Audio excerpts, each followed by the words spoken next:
Okay, this is the meeting of the Administrative Committee, and it is February 16th, 2022. Looks like all members are present, and it's something like 2 o'clock, 2:01. So we can call it to order now. Roll call, please. Director Paul, Here. Director Edwards, Here. Chair Anderson. Here. All committee members are present. So additions or corrections to the agenda? Anybody? No, there are none. Anything to add? Okay, thank you. So if we have any public here, we can invite comments from the public on issues that are not on today's agenda. Is anybody here, Sarah? I see Stephanie. Oh, let's move her over.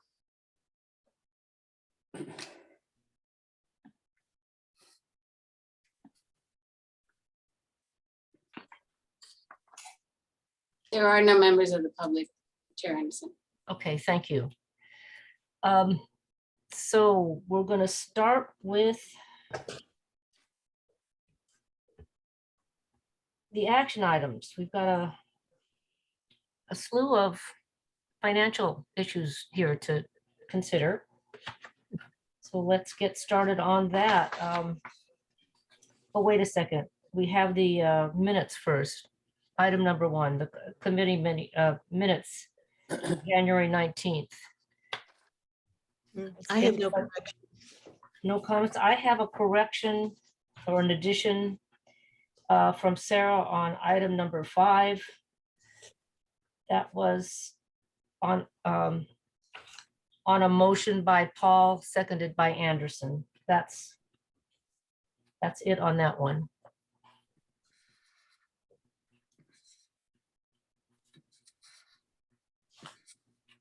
Thank you. Okay. Shall we have any discussion? A motion? I move to adopt approve the minutes as corrected by you just now. Second.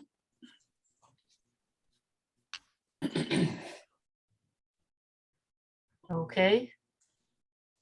Sarah, we need a roll call. Yeah, we need a roll call. Director Edwards, Approval. Director Paul, Yes. Chair Anderson. Yes. Motion passes 3-0. Okay, item 2 is approval of the annual purchase of internet license for Waterwise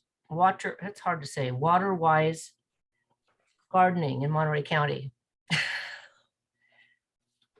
Pretty good there. Yeah, this is just a standard annual $5,000 license for our continued use of the Waterwise landscape gardening software, which is located on our website, and we also share it with the Water Awareness Committee of Monterey County. This is budgeted. And I don't know if there's any other information you'd like to have, but this has been an ongoing project of ours for many years. I have a couple questions through the chair. Sure. How's the participation in this program, and what's the Water Awareness Committee? Who else is on it? Well, very good questions, both. In the past, we have reported the participation on the web, this particular software. I would have to get you the numbers. I actually don't have them just handy right now, but we get at least several thousand hits per year, and I want to say it's more than that, but it does get used because you can actually set it up where you can look at different landscapes, many of them which were photographed here on the peninsula, and you can select the plants and maintain a shopping list, so to speak, where you can actually print out the list to take with you to the local landscapers to purchase the different plants. And Water Awareness Committee of Monterey County, the district was one of the original members. It has right now includes Cal-Am, Marina Coast Water, Salinas Water,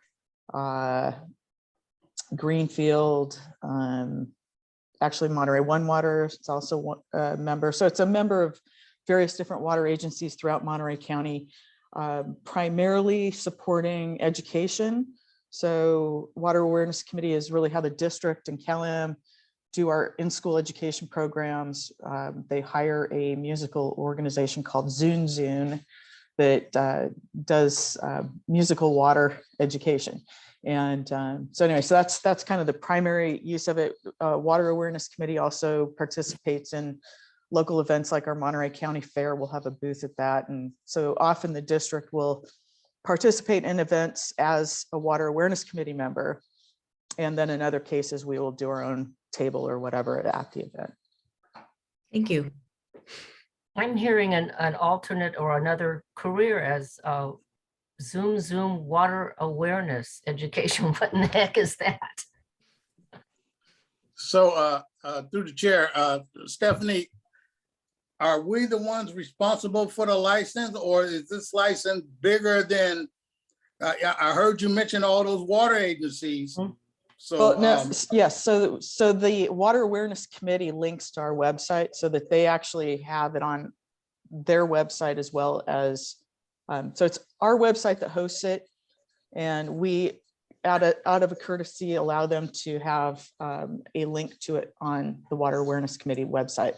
And remember, we are members of Water Awareness Committee. So it's the Water Management District is also listed on the WAC website.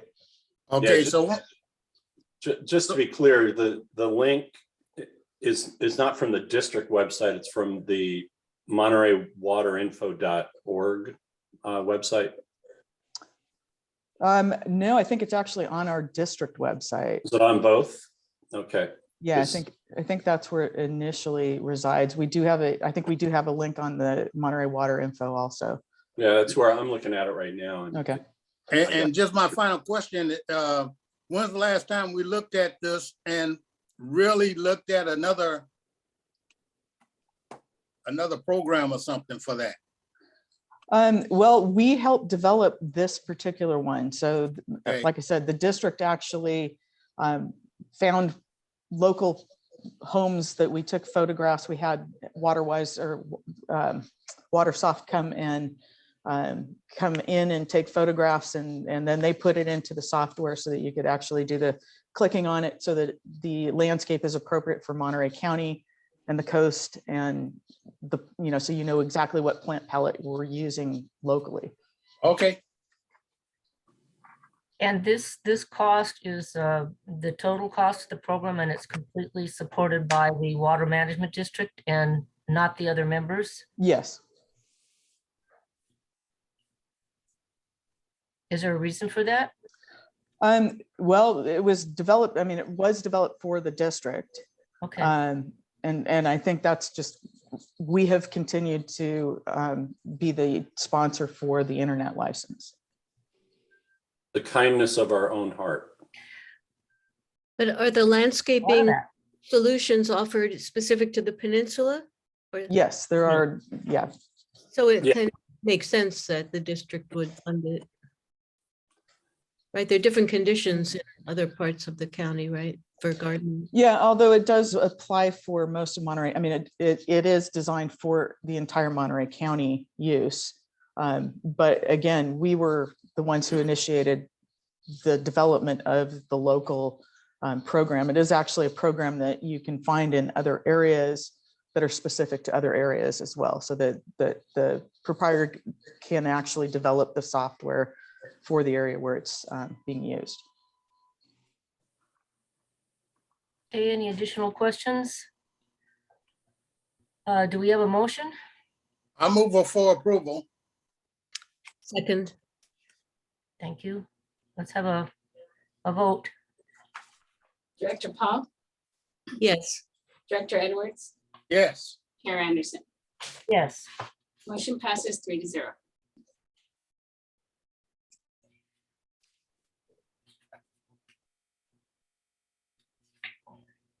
Suresh, do you want to introduce this one? Yes, are we on item number 3? We are on number 3, yes. Okay, so this is the expenditure for purchase and installation of a security surveillance system. We do own 3 primary facilities, the Harris Court Admin Building, our Aquifer Storage Recovery facility, and then Sleepy Hollow facility up in the valley.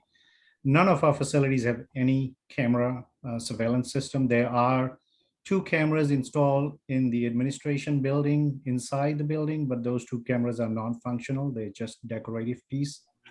And so there is a need to have a surveillance system for all of our remote facilities, the ASR facility, the Sleepy Hollow facility. We want to be able to know if somebody is wandering off in our facility. We want to be able to record the images and stuff. And then it's important for our administration facility as well, because on weekends, not too long ago, about 6 weeks ago, the mailboxes from outside, most of the buildings got broken into. Now, our facility mailbox was not touched, and simply because we have good lighting system and all that, but that's not to say that it cannot, be avoided in future. So we have our vehicles parked at the administration facility. We need to make sure that it's monitored over the weekend, also at night. So there's a need to have a security surveillance system. So we contacted Devera. We are always very nervous when something has to be added to our IT infrastructure. We only want the authorized IT people to touch the system. And so we contacted Devera, since they are our IT consultant, to have them put together a surveillance system for us, where basically it's not an independent system, but all 3 facilities would be tied together. So the images captured are going to be retained at the administration site, Harris Court building, and then individual employees trying to access the system are able to log into the system from one dashboard and able to monitor all those. I believe in this case, we are recommending 13 cameras, that all those 13 camera images are able to be viewed and see if there's any issues. If somebody wants to see what's going on, that's how they'll be able to access it. So they did give us a bid, but one of the concerns is that due to shortage for IT equipments right now, it's really taking a long time to get equipments in. The prices fluctuate like crazy, going up and down swing. So they put together a bid for $35,000 for the equipment installation, and then additional close to about $10,000 for running conduit pipes and underground cables at the Sleepy Hollow facility. And then at the ASR side, they are still going to be needing to have cables installed from the 2 building sites. One is the treatment facility building in front, down to the building that's behind the treatment facility. So there are some cabling work and all that needs to be done. And especially at the Sleepy Hollow site, since it's a brand new installed facility, there's all kinds of pipes underneath the ground and stuff. We wanted to make sure that somebody just doesn't come in and dig trenches all over the place. So we chose a vendor that we've been using in the past, which is Your Service Solution. So they got together with Devera, did a site scope, came up with a bid. Total bid is $45,400, but we are including about a $4,600 contingency, and that $4,600 is simply on the equipment side, just in case the price does fluctuate, so we don't have to come back to the board again. So we're asking for a cost not to exceed $50,000 to go ahead and install 13 cameras at all 3 facilities and do all the programming, the configuration, and tie it into our network works fully functional system. Is there going to be an ongoing, an annual cost associated with this specific? No, the only cost ongoing is going to be the internet cost. Mhm. Okay. But there's no maintenance cost or any of those. It's basically maintained within our IT infrastructure. So are these kind of problems going on more? I mean, it seems to me, I know in my neighborhood, people are having their mail stolen much more than used to happen. And Yep, it's all over the place. The postmaster from Monterey recommended that the mailboxes at our facility, the entire Harris Court facility, be changed to a more robust one, where if the thieves break into it, they're still not able to access the contents of it. So those are being changed. But yeah, the postmaster from Monterey reported that it's been going all over the place. so are all the mailboxes in the same location at Harris Court? I mean, is there a general place that needs a camera? And are the other tenants at Harris Court, the other buildings, are they doing cameras too? Or are you sharing, or what, how does that work? So it's a combination. There is the general mailbox that's in between our building and Monterey 1 building. That's the one that has all of the mailbox, but then each individual building has their own mailboxes outside the building as well. And so we do have one outside our building as well. Okay, so everybody's gonna be doing something like this that doesn't have their mailboxes in your Right. location. Yeah, my guess is that every other building may already have their own surveillance camera Mhm. system. I don't know if Monterey One Water has one or not. But our camera systems, the way it's going to be configured for outside the building is that it's going to look at all 4 sides of the building. And so the one that's going to facing the parking lot where the mailbox is, that will capture the image from the mailbox as well. There is not a special one just for the mailbox, but it's to cover the entire side of the building because our vehicles are parked on Yeah. that side as well at night. Thank you. Any questions from the directors? Director Paul? Thank you. I have a few. One is, will employees who have access to the system be able to access it remotely? Will you or Dave be able to check from home if you? Yes, so we will be granting access to employees that need it to have access. The only difference is that they will not have administration access. Only DeVira will have admin access, which means people will be able to view images, but they're not going to be able to delete images. Okay, and my other questions have to do with why now? I'm a little surprised that there hasn't been any security system in place, especially like for the ASR system. And I'm wondering if don't facilities like that usually have some kind of surveillance system set up? Does Cal-Am have such systems for its facilities? And do most water utilities set up security systems for like this for their installations? Yeah, my guess is that Cal-Am probably has it for their own facilities. They probably have a surveillance system. I know Marina Coast has surveillance systems for their sites. Ours it took a little bit longer. It's been about 18 months in the planning because the consultants and the trenching guys had to go make several trips out to the ASR side, to the Sleepy Hollow side. There was some conflicts, and then there was how do we design this? How do we make all 3 systems tied together, and then also leave room for expansion? So it's been about 18 months in the planning before they came out with the proposal.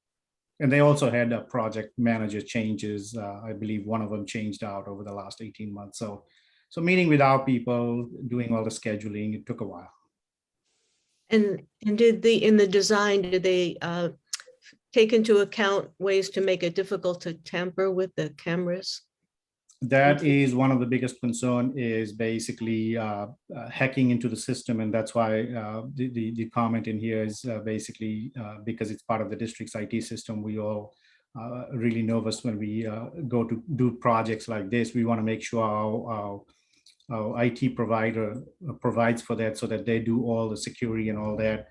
And they are going to be layering this on little technical terms is basically they'll be splitting this from our network. So even though this is part of our network, but with VPN, it'll be separated out.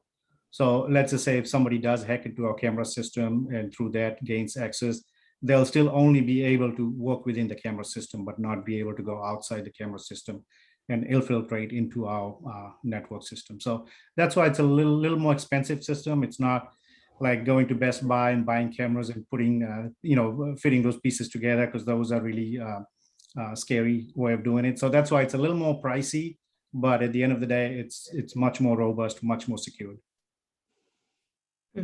Thank you.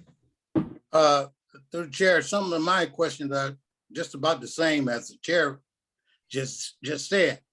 Because if been working on this for 18 months, how come did you go out and try to look at other bids for this? Not trying to protect our system. I know we're trying to protect our system, but I need to know, did you go out there and had other people come in and look at it? not looking at the IT stuff, but looking at putting these cameras up and the cost of it. So you can come to us and say, hey, I did 3 bids. Because I heard this last month on those roads up there at Sleepy Hollow. Y'all went under the bid so you wouldn't have to go out. Now I'm sitting up here looking at $50,000. Did we go out? And Mr. Laredo, if you on, how can we protect ourselves if somebody came up and asked us, how come we didn't go out to bid on this? So that's my first part of the question. Let's try to get that answer. Yeah, this project, and Dave can weigh on this, but this project does not constitute a bid requirement. We can do a sole source on this one. Dave, you want to chime in? I would agree. This is specialty services and does not require a bid. Okay. So anything above but this specialty and because it's dealing with our IT system. All right, my question been answered. Thank you. If there aren't any other questions, do we have a motion? I move to approve. Second, Thank you. Roll call vote. And well, quickly on the second. Hey, I don't want to hear, we just got cameras sitting out there just for decoration. I know. I don't know why you said that. If we got cameras on the wall, they better be working. Well, they agree. did work. They used to work, and they would feed images to a place on our server that's no longer accessible. So as we started to change our server technology, that aspect of it went away. We also have a panic button underneath the front counter. So these are kind of old school security measures that, as we made more and more investment out of Sleepy Hollow, we were always worried that, some yahoos will get in there on a weekend night and just, trash our facility that you've seen out there. And, we've quadrupled that investment. And then same thing with ASR. I think I heard the question, water districts in general and water providers want security on anything related to supply because, your vulnerability is such that with our new chemical treatment building, for example, and chlorine, which it has volatility to it, there's a whole variety of things. There can be malicious intent or just accidental stuff. And so it's overdue at the ASR site. I can tell you Pure Water Monterey has not been fully addressed because these injection well sites are kind of remote. They're stretched out over quite a bit of territory. And I don't believe we have a plan in place with Monterey One Water yet on those, unless John, maybe you know better than I do, but you're talking injection wells. So the ability for malintent is there. Somebody could poison the well, so to speak. Well, I know since 9/11, security for all these infrastructure supposed to be coming in place. I'm surprised that we're just getting caught up right now, even though we're starting to get into these facilities a little bit more by, adding on. Now, y'all need to talk to Monterey One about what we want to do about that, because I know we're going to end up paying for it on our side if it comes up. So, We're part of it. Yeah, because Monterey One has huge cybersecurity because that is a target these days, is wastewater and water treatment, along with airports and the pipeline, the Colonial Pipeline you saw, last year. The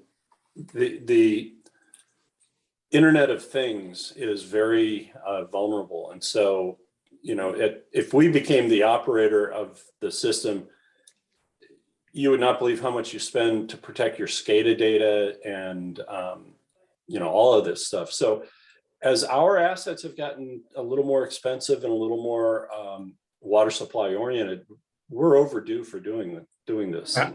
I know, so we need to start putting it in the budget and stuff so we can start getting geared up. All right, thank you. I would just add, Dave, that there are cameras at Pure Water Monterey at the injection well sites. Those have been added. Good, great.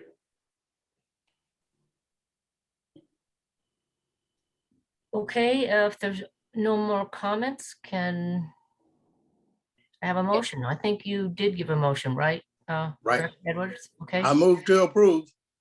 second, Second, okay, thank you. Roll call vote, Director Paul, yes. Director Edwards, Yes. Chair Anderson. yes. Motion passes 3-0. Just one comment. I don't know how many of you saw the report in the paper today about, let's see, Santa Clara, South Santa Clara water that's being overrun with feral pigs, Oh, geez. and it's tearing out people's lawns and irrigation systems, and the residents are asking to be reimbursed thousands of dollars to put in a new lawn, and this is because they drained a reservoir so that they could fix the dam, but we can be happy about not having that. Hey, what paper was that? I'll go search for. Yeah, it was in the Herald, and Okay. it sounded just awful. Yeah, they had to drain Anderson Reservoir. Yeah, that was it. Amsterdam because of seismic concerns. But I didn't realize that it's chasing the feral pigs into populated areas. Well, yeah, and the pigs are loving the reservoir. They're just, really messing it up. It's like herds of them, and people are running into their house because there's 5 or 10 400-pound beasts in their yard or on their front yard. So colorful story. Okay, we are on item 4. Yes, item 4. So this is our annual pension reporting in accordance with GASB 68. In 2012, the Governmental Accounting Standards Board, which is referred to as GASB, came out with a statement number 68, which said to report all of the pension obligation or net pension liability starting with 2015 on the books. So starting with 2014, 2015, our comprehensive annual financial report at that time, now annual comprehensive financial report, started reporting all of the pension obligations. So since then, we've been coming to the board every year, once a year, and report on our pension liability. And this is based on the report that is published by CalPERS. The district's net pension liability as of June 30th, 2021 stood at $6,015,000. In comparison, the district's net pension liability as of June 30th, 2020 was estimated to be $5.5 million. There's always swings, ups and downs, depending on how the market does and how the market performs, whether it's on the upside or the downside. CalPERS is still using a 7% discount rate. And so the expectation is that the market always does better than 7%. Then there's, the pension liability basically gets net pension obligation liability gets reduced. But if the market doesn't do better than 7%, then it's basically there's a deficit. And so the number gets changed. The GASB 68, the good thing about that is that it did not require funding to be implemented. At that time, it just said to report the liability on the books. And so that's what we've been doing, is complying with it. But as a side note, we have been setting aside money, starting with, I believe, with the 2018-2019 budget. We started setting aside $100,000 a year for pension and $100,000 a year for OPEB, which is the next report. And we've started setting $100,000 aside, not a lot of money, but if you think about it, accumulation over 20 years, 15 years, that number could end up being a big number, the $100,000 a year. So that's what we've started as a seed money. We've started doing it probably in September. We will be coming to the board now that we have accumulated about $400,000 with 2020, 2021 numbers. We have set aside about $400,000. So we will be coming to the board and throwing some ideas how we can reduce the pension liability with the $400,000 that we have set aside. So that's what this report is. At the middle of the first page, you'll see some big numbers there. The total pension liability is like in the billions of dollars, because what CalPERS does, because we're part of a miscellaneous pool program, they don't do an individual report for us. They do a miscellaneous pool risk pool number, which is the entire pension liability for all of the members that's in the risk pool. And then they also do what the market value of the asset is estimated at that point, and then the net pension liability. So the total net pension liability was like $4 billion.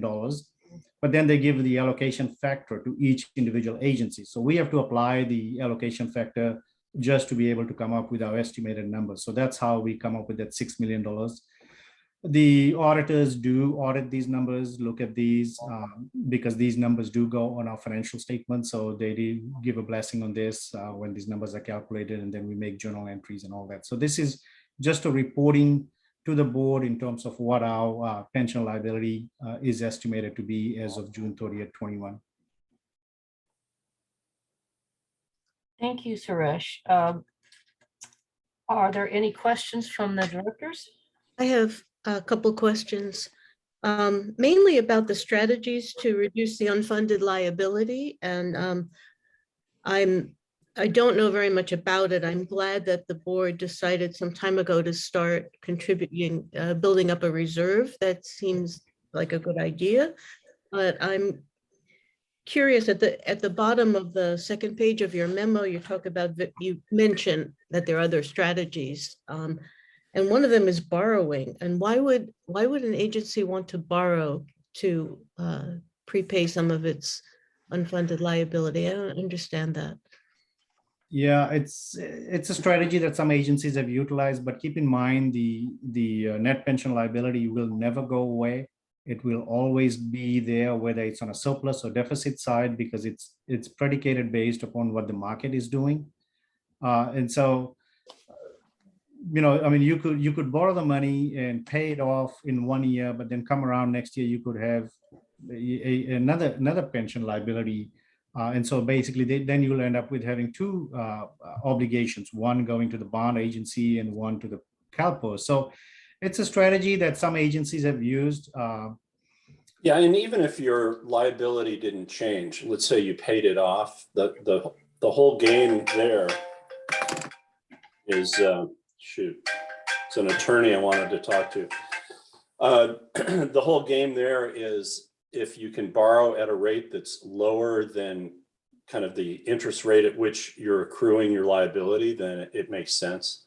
But typically they're called sidecar financings, and typically they're done in the taxable market, so you don't get the advantage of tax exempt financing.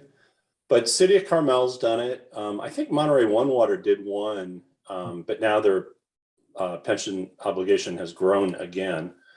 But yeah, that's the game, is if you can borrow at 4% and you're, you know, accumulating your deficit at 7%, then you've paid it off and you're ahead of the game. Got it.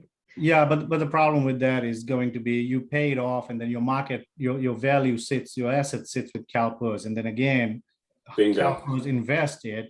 And if the market doesn't do well, then you've basically borrowed the money, and that money that you've given to CalPERS is going to have a deficit again. So you're going to have unfunded liability on the asset that you paid to CalPERS. Yep.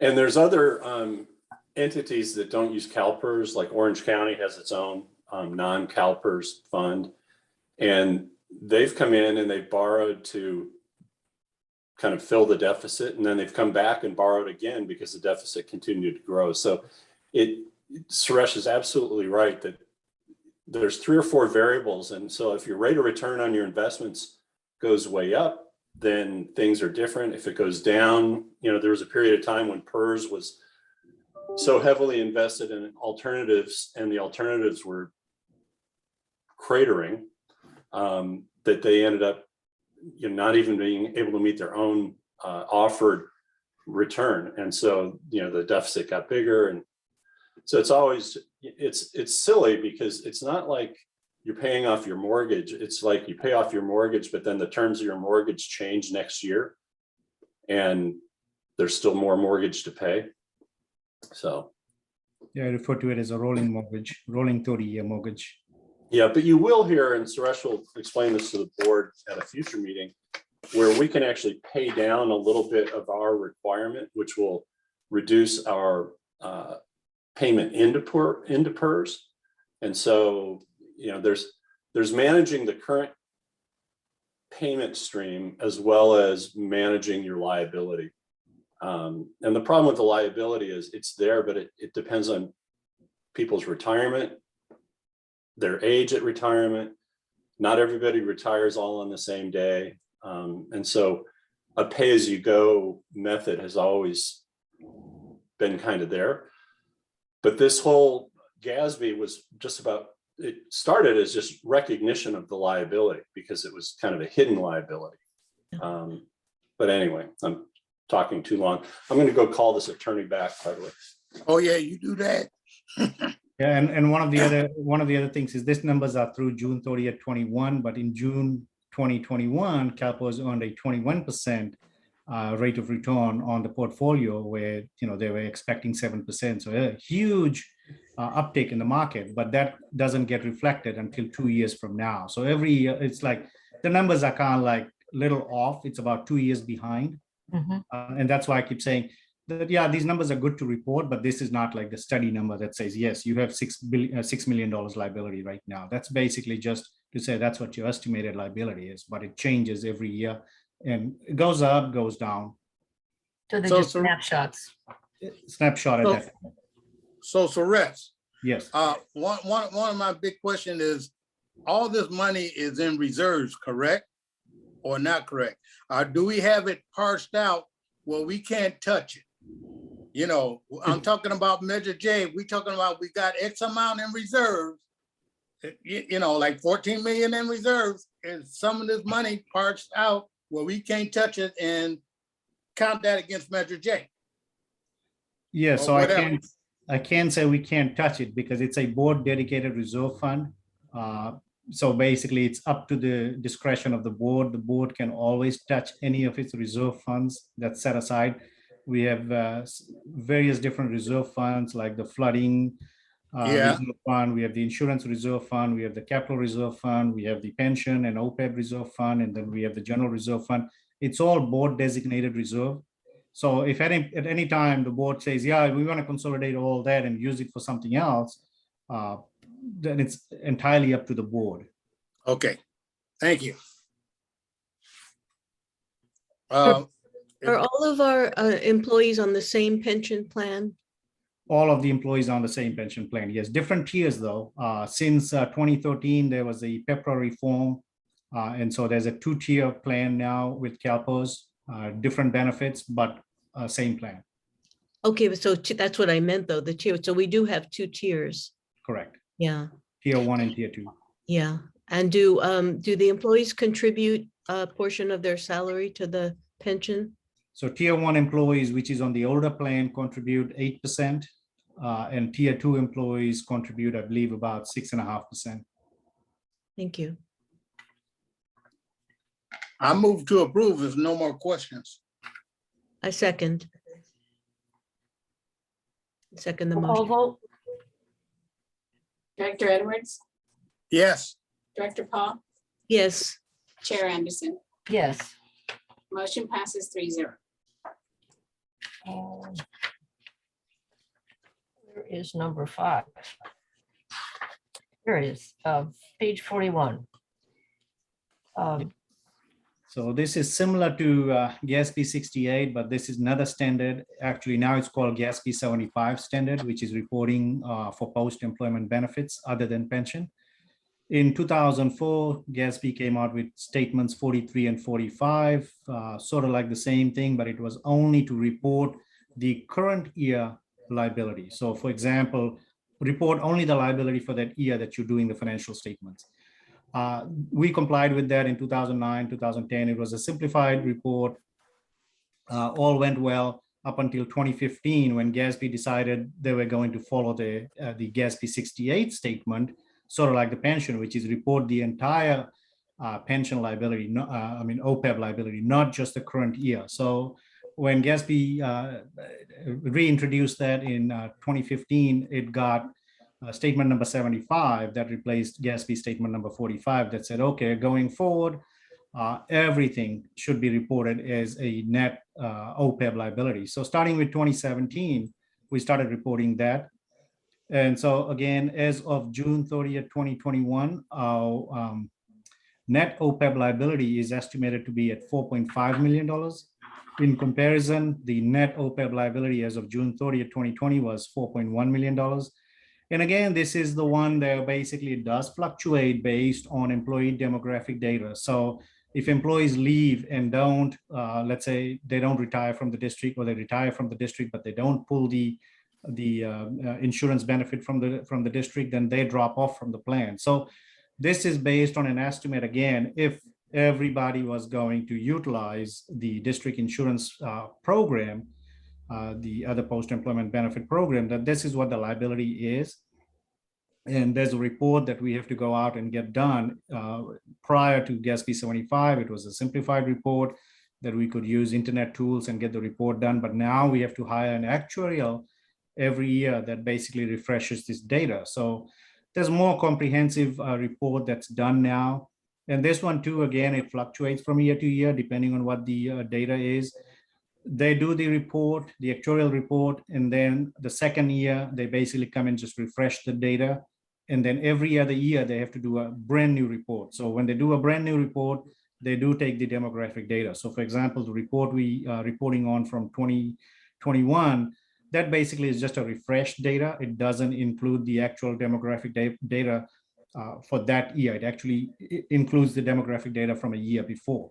But for this fiscal year, when we go out to do another report, we'll have to look at our employee pool again and say, okay, how many of the employees in the last 2 years have resigned and not drawn on the benefits? So then those benefits, their benefits would be dropped out of the system. Then we'll also look at how many new employees we've hired. And so when new employees are hired, they actually go on the tier 2 plan. Again, we have tier 1 and tier 2 plan for OPEB as well.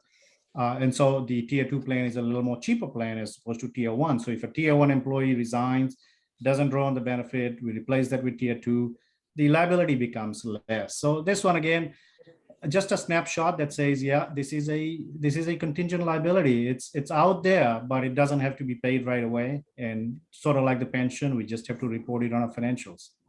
So that's what we are doing, is reporting and saying that as of 2021, our liability is $4.5 million. And again, for this one too, starting with and I'm going to forget this one. I don't know what year we started, the 2018-2019 budget. We started setting aside $100,000 for the OPEB benefit as well. So that's accrued to about $400,000 now. That one we will continue to accrue at some point, like I said, over 10 years, 15-year horizon, that number should go significantly bigger. And then we can point to it and say, yeah, our OPEB liability, we've got money set aside, the entire money set aside. Had this program been done about 20 years ago, we would have probably had a lot more money sitting in the OPEB reserve. But we've started it, and we continue to fund it through our current budget programs. We continue to fund it $100,000 each year. It's not a big shock to the district's budget, but again, it's an accumulation that we'd like to continue doing it, and we'll continue proposing it every budget cycle. Seems like a A good question for you, Suresh.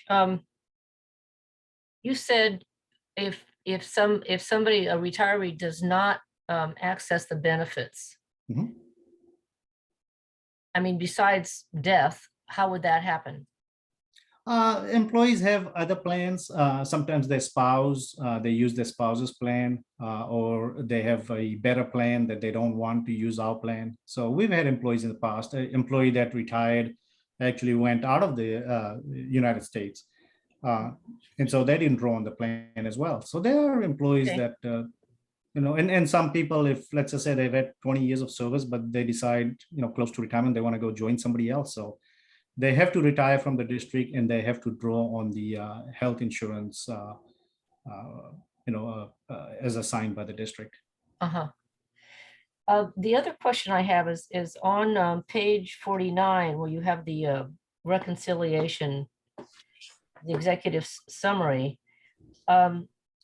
You've got the liability at 4,116,000, et cetera. You've got a service cost of about 110,000, but you've got an interest cost of 102,000. What is that for, that interest cost? So that's basically saying that every year you accrue service benefits. And it's saying that, they have to compute these numbers. The actuarial numbers have to be computed based on an interest rate. That's the interest rate they use and say, okay, if you were to fund this thing, your entire, basically entire funding amount change of assumptions is 337,000 a year.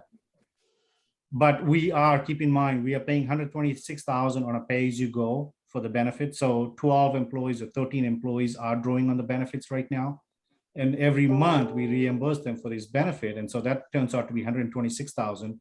And then we again are setting aside $100,000. So that we already are setting aside $226,000 a year. But it's saying a assumption here is that if you wanted to fully fund this thing and say, yeah, you know what, we've got the entire money in the system, that you have to set aside $337,000 a year. And a third of that is interest cost. Correct. Okay, just, okay. And it's not like we're paying that interest cost. It's just an assumed number that says, you know, it's costing you money if you don't have it fully funded. Sure, okay. I think I have, It's a GASB calculation.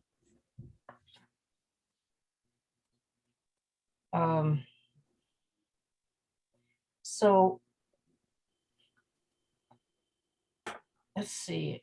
Anybody else have a question while I'm searching for what I wrote down? I don't. No questions?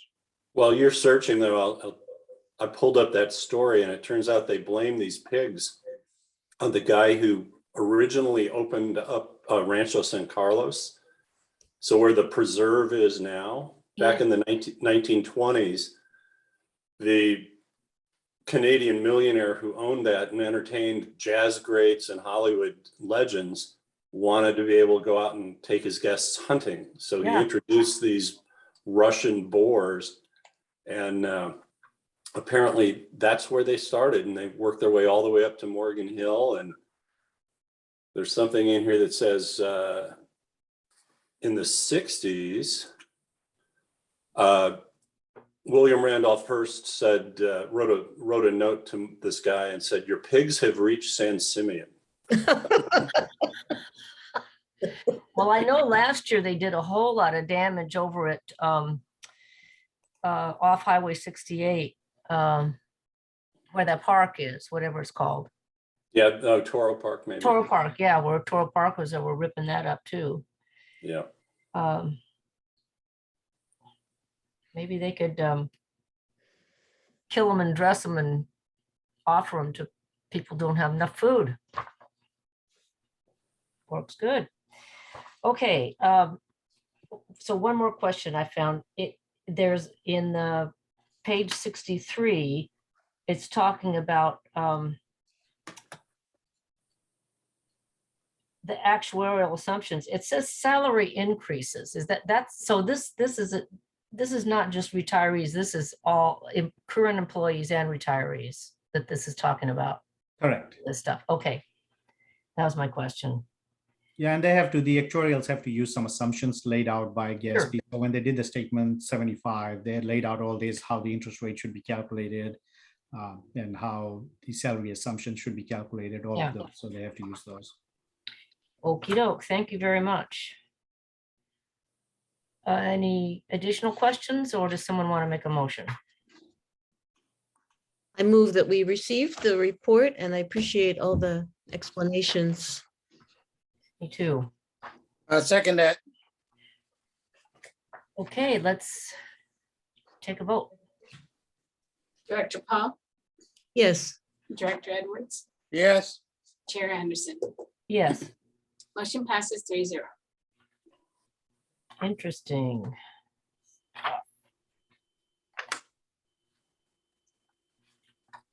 So item 6. Yeah, item 6. Okay, now we're going to our normal stuff. Yeah. So this is the monthly treasurer's report for the month of December. We issued checks in the amount of $1.7 million. Of that, 24,800 were issued to rebate customers. Treasurer's report, Exhibit 6A, is on the next page of the staff note. You'll see our beginning balance was $17.3 million, and we ended the year with, sorry, not the year, but ended the month with, ended 2021 with $20.8 million in the bank. And we did get our county tax and the water supply charge installment, which was about $3.3 million in the month of December. So that's why you see a huge jump in our balance. from 17 to $20 million. And then all of the various different accounts, the balance are shown in that last bottom line in yellow highlight. And then exhibit B, C, and D are basically the check register, the payroll register, and also the unaudited financial statements for the month. I'm always curious to see that the rebates, they always seem to be in the neighborhood of $22,000 to $24,000. Is that? It's about right. Yeah, it's just interesting that it's so kind of consistent. You know, and also interesting, I think it was this morning, might have been yesterday, Stephanie Locke was telling me that the proportion of rebate applications that are rejected is the same almost every month. Month in and month out, and for a variety of different reasons. Oh, there she's back. Yeah. Yeah. Can't explain it. Mystery. Good thing we don't have to. Yeah. All right. Any questions on any of the exhibits or? Just a couple of questions on some of the larger check items. What's the charge for regional government services? What's that for? That's our outsourcing of the HR services. Okay. And the one right below that, RJA Management Services? That's the Richard Garcia. Ah, okay, Richard Garcia. Okay. I see you bought the truck. We finally received the truck. It took us about 8-9 months to get it in. Wow. I hope you didn't have to pay the increased costs that happened over that amount of time. They wanted to, but because we had placed the order in February of 2021, actually a year. So February of 2021, so they had to go with the same price. But if we were to buy it today, it's about costing us about $8,000 to $10,000 more on that same truck. Yeah. Wow. Wow. What's ACOM Technical Services? That's the consultant that is doing the Los Padres Dam study. Thank you. Okay. Those are my questions. Any questions, Chairman Edwards? No. And you're the chair, I'm just a I mean, director. yeah, I meant. I know it's hard to forget. Go ahead, do it again. No Okay, questions, thank you. I have none either. So, Move to approve. yeah, I second the motion. Okay. Actually, we're not approving, are we? We're receiving? Receiving it. yeah. Well, move to receive. And Director Paul, yes, Director Edwards, Yes. Chair Anderson. Yes, Motion passes 3-0. that was 6. So item 7. Okay, Yeah, just kind of ironically, but item 6 was adoption, item 7 is receive, and item 8 is approve. So oh my goodness, no wonder we're confused. yeah, okay. It should all be received. No, that's right. Item 6 should be adoption because it's the ratification of the payments. Ah, well, I stand corrected then. Thank you. So we on item 7, this is the receive and file of the second quarter financial activity for 21-22. So the quarter did conclude on December 31st, 2021. For the first 6 months, we have reported the revenues and expenditures. And if you look at table 7A, exhibit 7A, there's a good snapshot of all the numbers and how they stand against the year-to-date budget. So what we've done on the year-to-date budget is basically, we've been reporting that every quarter is we take the budget and then depending on how many quarters it is, we just divide it by that many quarters. So here, the entire budget is just divided into 2. And then that's kind of like compared against the year-to-date revenues actuals. So now we have numbers on the water supply charge, the property tax, and some of the other numbers in there as well. I did a recap on my staff note, basically some of the explanations on the variances as to why pluses and minuses are. If there's any question, I'll be happy to answer that. 7B and 7C are same information, just in graph format. Would you remind me what capacity fees are, please? Connection charge.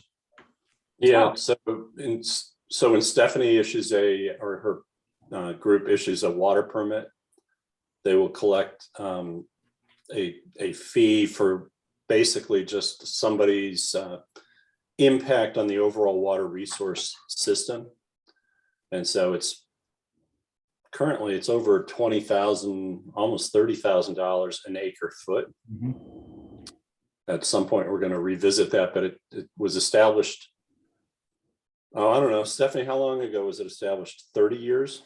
1985, I believe. 85. And it was renamed from connection fee to capacity, or no, connection charge to capacity fee about 8 or 9 years ago.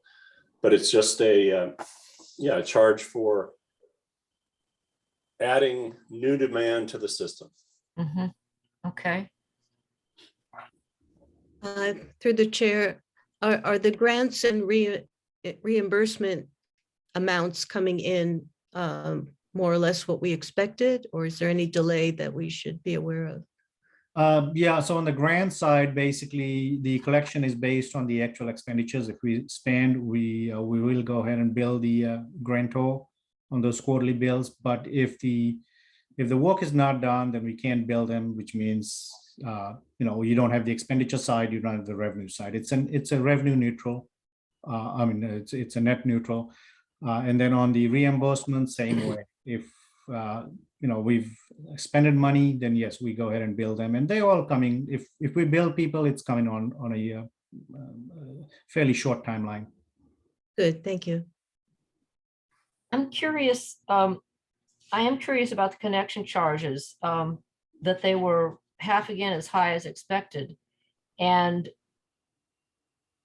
so there's a bunch of much more people pulling permits for what would be increased now that we're not really having new water. Is this ADUs or? Go ahead, Stephanie. Yeah. Yeah, it does fluctuate all the time. And large projects bring in high capacity fees. And I'm trying to think of what we might have had.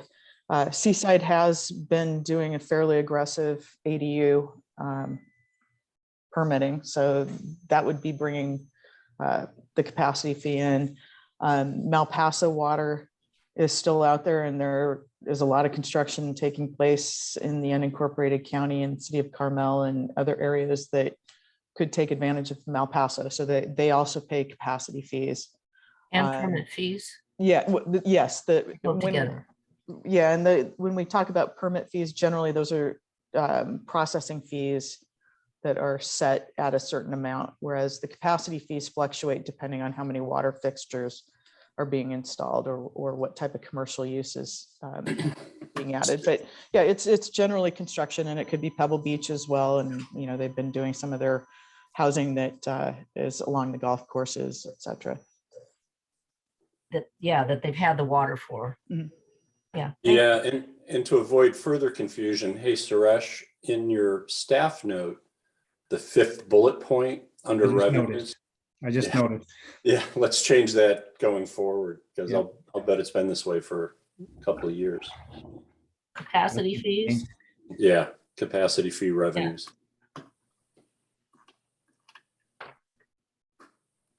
I didn't notice it.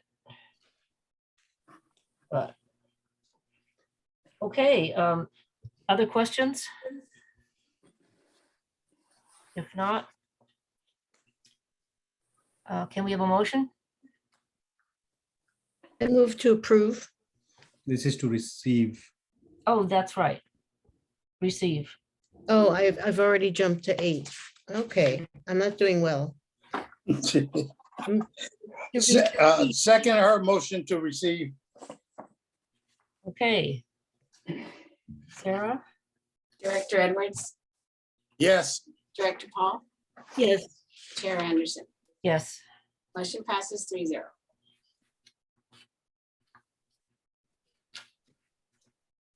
All right, the numbers man's up again. So this is item number 8. And again, this is the, it says approval of second quarter fiscal year 21-22 investment report. And this is the investment report through December 31st, 2021. This is in compliance with our own investment policy, which the board receives and approves every year in January. The actual investment report, Exhibit 8A, you'll see we've laid out all of our different types of investments. The one correction I just noticed, actually, no, there's no correction. So local agency investment fund, it's yielding about, for quarter ended December 31st, it was yielding about 0.23% in interest rate. And then you will see money market and checking, they don't give us any interest. And then on our multi-securities bank, these are staggered CDs. It ranges anywhere from 3% to 0.9 or 0.4%. Most of our higher yielding CDs, the 3s and 2s, are dropping off now. We had staggered them into a 3 to 5 year CDs. So they're all coming to maturity. The interest rate market right now, although it's gone up in the last week, I believe, but we've bought a CD yielding about 2% now. But it's kind of like it was a little bad, but all of these CDs, if you see the combined multi-security bank investment gave us yield of about 1.17 if you compare that against the local agency investment fund 0.23. So you can say our staggered CDs are doing much better than LAIF account. And that's why we like to stagger them into the CDs as well, just to capitalize on some of those higher yield CDs. But all in all, our par value for all our investments was a little over $21 million. That's the number reported in the middle part of the page. And then we also report on the COD Pebble Beach Reclamation Project, but that's just for reporting purposes. So that's the investment report. I have no questions on this one. Anybody else? No, I move to approve. Second, Okay. Director Paul, yes. Director Edwards, Yes. Chair Anderson. Yes. Motion passes 3-0.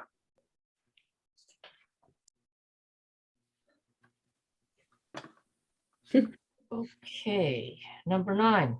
So item 9 is just a review of the annual disclosure statement for employee and board reimbursement. And this is for fiscal year 2021. This is in accordance with Government Code Section 5306.5. And also one of the reasons for doing this is to complying with the government code, but also for the CSDA transparency certificate. In order to get the certificate, we do have to post this to our website. So this is basically a simple employee and board reimbursements for fiscal year 2021. The listing you'll see, Exhibit 9A, is basically all of the reimbursements. The government code asks for anything more than $100, but our practice has been we report all employee and board reimbursements regardless of the amount. So we don't do the minimum threshold. We just go report everybody because there's not that many reimbursements for our agency anyway. Yeah, and on that page where it says Dave Potter, he was really slow to receive reimbursement or actually file for reimbursement. There were other directors on that same conference, which was held in February of 2020. Oh, And so they would have gotten their reimbursements in during the prior fiscal year, and Dave was just slow. Yeah, it was August 2020 is when he received the reimbursement. Yeah. Yeah, I did notice. Well, yeah, I'm glad you answered that because that was right on top of the page.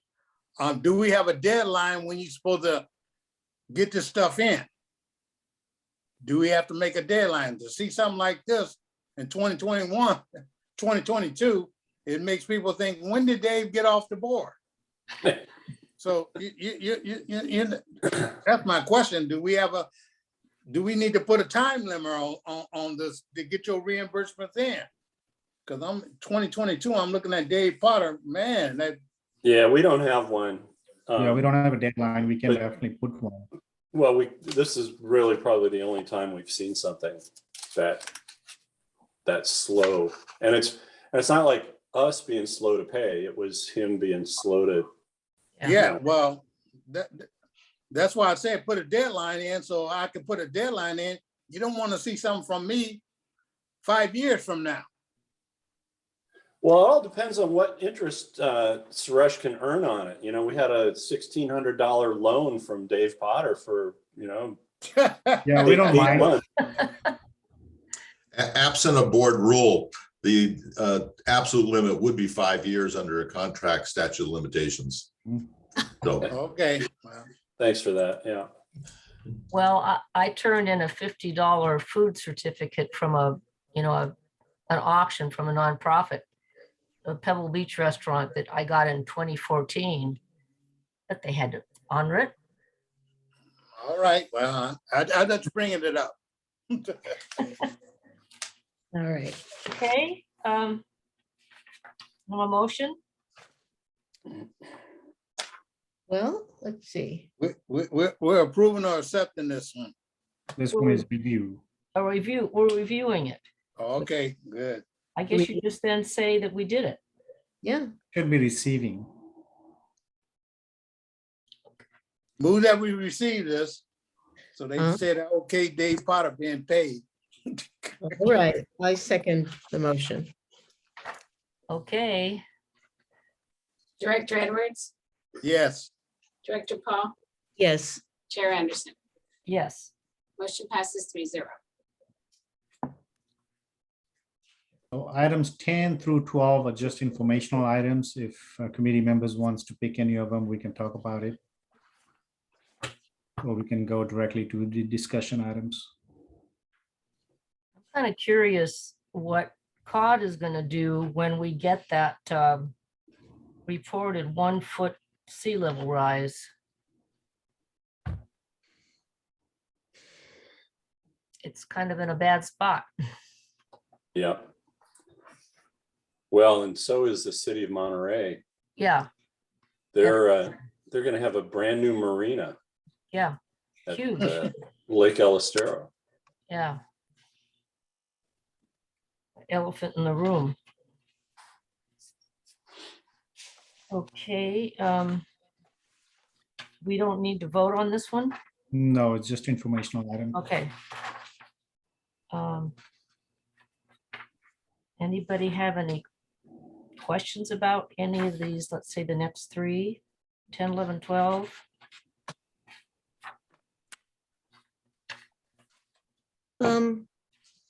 where are we at with our payments to LAFCO? We're all caught up through, Through December, I believe, right? I think it's December. Yeah, the bill came in January and was paid. And also included in there was a separate check for the Board of State. Equalization that they're sitting on until they get one more item from the Department of Justice back over the annexation. Mhm. But we'll get billed for our reconsideration hearing, you know, on the time of staff put in and so forth. And the invoices are sufficiently detailed and clear? Yeah. Yeah. Okay, thank you. Good question. No questions on 10, 11, 12? I have no more. So let's go to 13. And I do want you to consider that the timing is such that you will have in front of you in closed session on the 24th, an agreement for legal services for DeLay and Laredo for another 3-year term. And so that was the outcome of discussion between the chair and vice chair for recommendation to the board as a whole. So you'll be seeing that.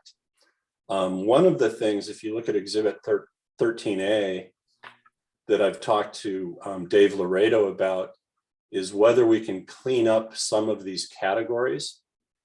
As you can see, it, you know, they proliferate over time as a new type of issue or whatever comes online. But nevertheless, this is how we're billed. This Exhibit 13A is all of his work, And then you can see down below where we had Good and McBride, and that partnership has subsequently sold itself to another law firm. So that's where we started our work on the PUC complaint. And then we finished up with just Dave Laredo, assisted by Fran Farina. And then further below that, Colantano Highsmith, that's our Prop 218, general governmental, outside counsel type of things. What you don't see anywhere here are the CEQA litigation over Measure J, the eminent domain attorneys in Measure J. We got our first bill for the litigation attorneys for LAFCO. Everything related to Measure J is treated separately. And so as you shift to the next exhibit, which is Exhibit B, 13B, graphically, that bar won't contain any of the Measure J stuff. So typically the bar gets a little higher during rate case years. This has been a continued general rate case year. So Fran has incurred a number of hours. And we also had the complaint at the PUC. So we're about halfway through the total budget at the midway point of the calendar year. So chances are what you'll see is that downward trend won't hold this fiscal year. It'll probably be up at or very close to that budget line. Dave, on 13A, those last two lines, MPWMD 70 and 77, those are Measure J and LAFCO related litigation efforts under my. Under yours, yes, under mine. that is correct. So, and Suresh, would we? Yes, the district council, internal district council, Measure J numbers are reported here, but then external legal counsel, they all reported on the Measure J reporting. Right, and we do take these from Dave's bills, and we also re-report them in the Measure J cost table. Correct. Yeah. Oh, okay, so they're both, those are both places. Yeah. Okay. So what do we owe Mr. Laredo for running all that through his company? What's those numbers? When we are paying your consultants, that's a direct pass through. We do not add any overhead or any cost for that. Okay. So we don't owe you any money. Well, I'm putting the money out to pay for your consultants, but we are not. So I do appreciate you repaying me for that, but we don't charge any overhead for that. But what is that number that we have? Well, I see. Yeah, we're gonna probably finish the year with just Delay and Laredo at about 300,000. And yeah, and the retained services is about 75,000. Okay. So, it's all the additional ancillary services. Some of these, though, keep in mind, are reimbursed by either water distribution system permittees or water permittees. So when Fran reviews, water rights for water distribution system, the customer actually pays for those. Okay.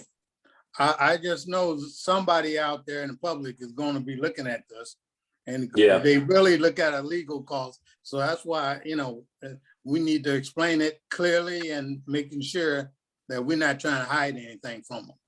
So that's one of my big concerns. That's why I'm asking those questions. I want to make sure Mr. Laredo is taken care of, and I want to make sure the district has the money to take, because we're doing lawsuits and we're hiring a lot of lawyers. So that's my big concern. And I want to let the public know we're hiring a lot of lawyers. So we're getting like Marina Costa a little bit. So, all right. Yep. There are reasons for that. Yeah. And that's why we say it and we keep it transparent so they know we're not trying to hide. I'm surprised Mr. John Tilley is not on this meeting today. So that's why I said it. Totally agree. What happened in 1516 that shot that bright blue bar up so high Yeah, in 13B? yeah, let me just bring it back up. 1516 was I believe it was the user fee era, Attorneys. when we were doing the Supreme Court. I think that was, Yeah, yeah, the PUC. Supreme Court. Yeah. Yeah. Yeah, so we contested our loss of the user fee by suing the Public Utilities Commission, and then it was finally heard by the Supreme Court. I think at the same time, we had an appeal of the Margaret Thumb case Mhm. in that year that went to the state appellate court and got shot down. So there were a couple of these little nuisance lawsuits out there. When you say it got shot down, we prevailed. Yeah, we prevailed. Thank you. I never heard about Margaret Thumbs. Good name. Me neither. Doesn't Yeah, matter. she has appeared in several venues to take it out on the water district. Oh, Pro bono for one of the first taxpayer lawsuit was her representing the taxpayers. okay. Okay, so shifting our attention to 14, this is the one Brown Act committee that we have. This is only the administrative committee. So while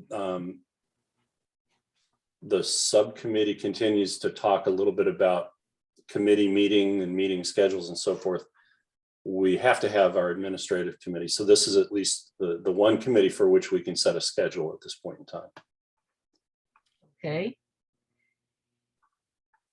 I know there was a lot of back and forth finding these dates, so I'm certainly cleared with it. It's good for me. Yeah, and I guess even though it says approve, it's a discussion item. So if everyone just kind of says, oh, it looks good, then we'll just deem it approved as opposed to a formal action. Okay, looks good for you, Karen? Yes, as far as I know, yes, no objection. Great. And then item 15. I just wanted to highlight a couple of things. So you just acted on the where is it? Oh, the security system. Mhm. But we did not put that in the consent calendar. We moved it out to action because both of its size, standalone, and also just to send a little message that we're, taking our security of our assets seriously. So Good. the rest of the consent calendar is pretty straightforward, but right above consent is Oh, there it is. the award that we're receiving from ACEC, American Council of Engineering Companies. So we have it in our possession. Joel, do you still have it upstairs? Yes, I do still have it upstairs. Yeah. And so Mike has their version. So through the wonders of television, we'll figure out a way to present it, but that'll be at the front end of the meeting. And then I wanted to highlight also under the general manager's report, there's going to be a report on fish rescues. This may be a little bit longer than just the fish rescues, depending on how it looks on the action items. I'd like to give both the board and the public a little bit more of the history of why we're rescuing fish and our other environmental mitigations. Great. Kind of stemming all the way back from the early 90s, late 80s. And frankly, the first order 9510, which is 1995, referred to a lot of the mitigation the district's doing. So it may be an opportunity. I'll try to be swift about it, but I think it's an opportunity to kind of restate the fact that we've been doing environmental mitigation for the purpose of water supply production since the late 80s or the mid 80s. And so a little bit more history rather than just the number of fish. Item 15 is just a statement so that people will know that this exists. And so we're just making an announcement on behalf of Director and Supervisor Adams. Mhm. And then going to the action items themselves, starting at 18. We do this resolution as an action item so that we have an opportunity to talk about it. Years ago, it was put on consent, but it's of not much value when you just leave it on consent. So it's just a chance for Stephanie to stand up and remind people to fix a leak. Goals and objectives, we did the special meeting back in January, and this is just now the adoption of what you all came up with. Draft resolution number 2022-07. There's now not an 8. I think that was a placeholder, and Joelle and I talked, and we really only have 1. And that is the LAFCO resolution that was an exhibit to our application for reconsideration.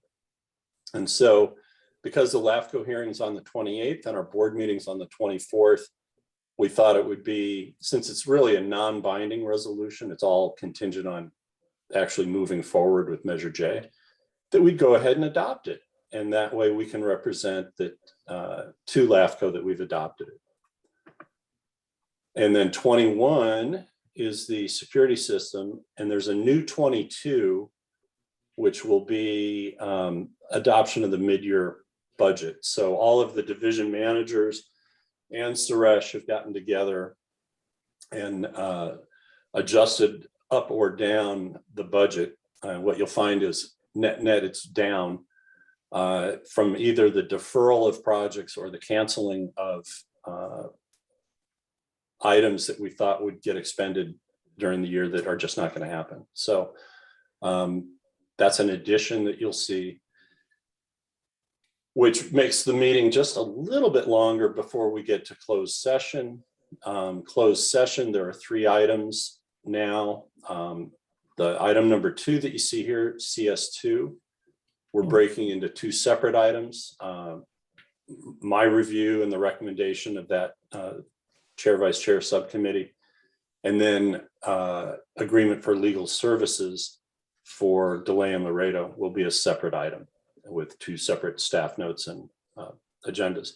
CS1, Joelle, you probably got my note today, will include a note in the closed session packet that there will be information provided later, but it's unlikely to be in our hands until Tuesday of next week.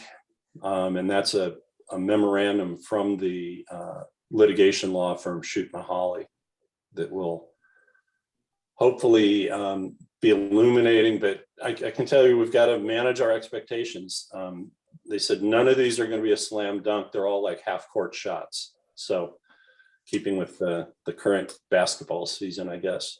But so that's what we have. I wanted, since we don't have any other attendees, I do know that this is recorded, but we mentioned LAFCO. The district is staying completely out of any of the discussion about recalls and personalities with the commission. I do have a meeting with Chris Lopez tomorrow.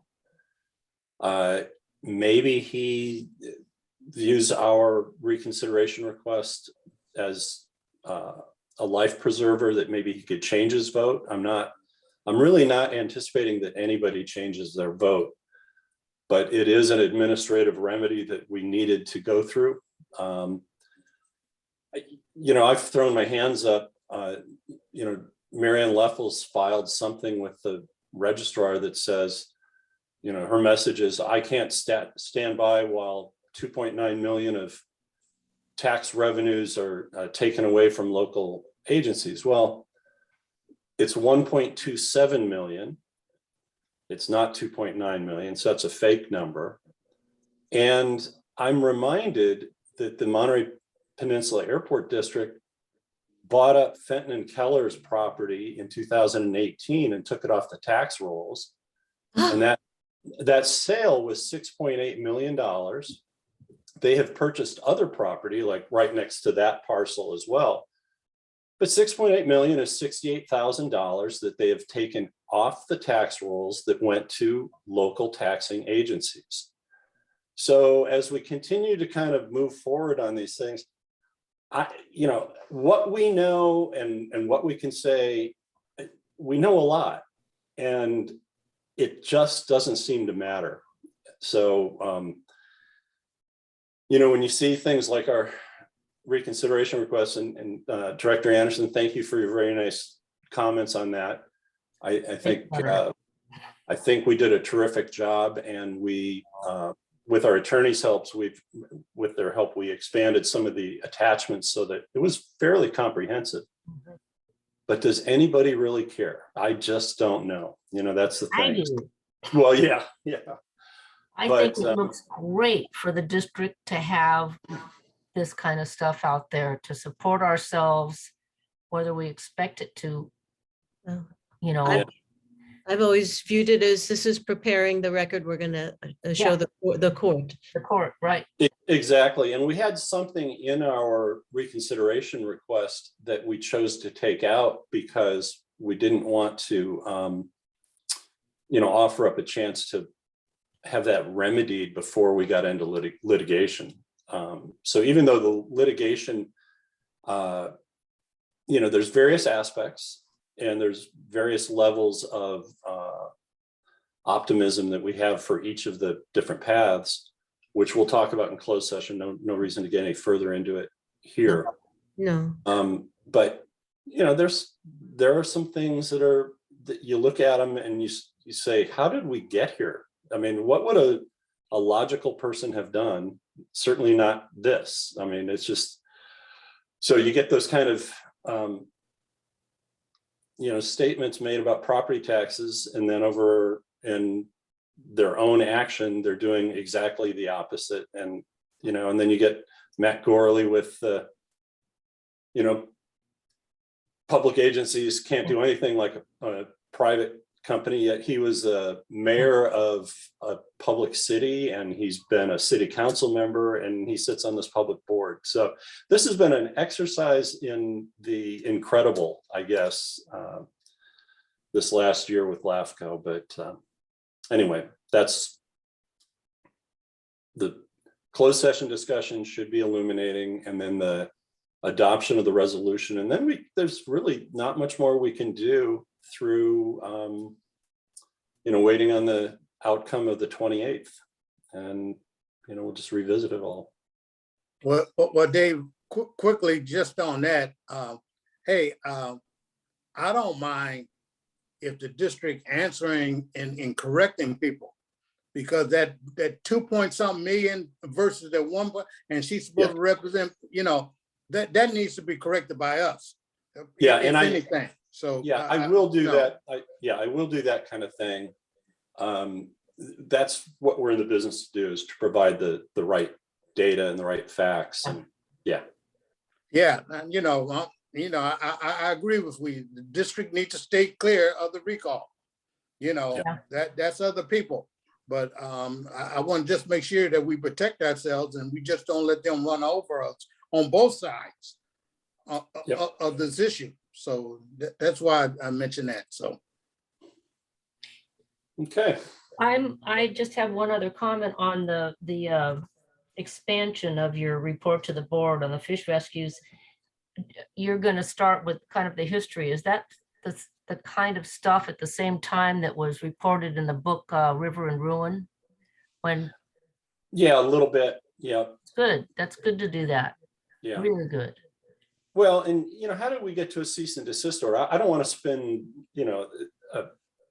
a long, lengthy 4-hour movie of our history, but no, there were 4 public entities that came in and sued over the river drying up, and be it an artifice and device or be it reality, the state board had no authority until they determined it was all surface water flowing in a known and definite channel underground, that they could even regulate the extraction of water from pumping. And so there's